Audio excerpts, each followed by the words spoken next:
అందరికీ నమస్కారం అండి. ఈరోజు ఇంపార్టెంట్ టాపిక్ వచ్చేసి IVF treatment who will get success. IVF treatment ద్వారా ఎవరికి సక్సెస్ వస్తుంది ఈ సంవత్సరం అనేది మీకు ఇప్పుడు చెప్తాను సార్.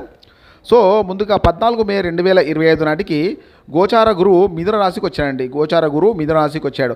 ఎవరికైతే జన్మ జాతకంలో మిథున రాశిలో రాహు గ్రహం ఉన్నదో వాళ్ళకి కంపల్సరీగా సక్సెస్ వస్తుంది. ఐవీఎఫ్ ట్రీట్మెంట్ ద్వారా సక్సెస్ వస్తుంది. చాలామంది అంటారు సార్ మేము 2 అటెంప్ట్లు 3 అటెంప్ట్లు చేశాం సార్, మేము ఫెయిల్ అయిపోయాను. లేదు సార్, అట్లా కాదు సార్. ఎప్పుడైతే రాహు గ్రహాన్ని చూసుకోండి, రాహు గ్రహము గోచార గురు గ్రహం ఒక దగ్గరకు వచ్చారో లేదా దృష్టి ఉన్నదో వాళ్ళకి సక్సెస్ కంపల్సరీగా వస్తుంది.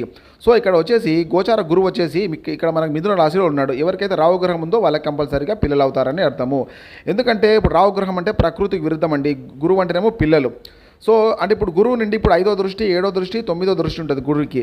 ఎవరికైతే జన్మజాతకంలో ఇప్పుడు 5లో 7లో 9లో అంటే గురువు నుండి అంటే ఏది గోచార గురువు నుండి 5, 7, 9లో ఎవరికైతే రాహు గ్రహం ఉందో వాళ్ళకి కంపల్సరీగా వాళ్ళకు కూడా పిల్లలు అవుతారు ఐవీఎఫ్ ట్రీట్మెంట్ ద్వారా అని చెప్పి తెలుసుకోవచ్చు.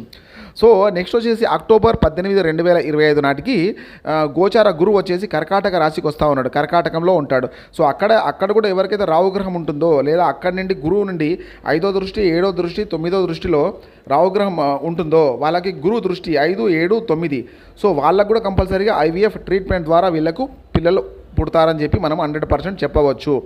సో లైక్ చేయండి, షేర్ చేయండి, సబ్స్క్రైబ్ చేయండి. Thank you for watching.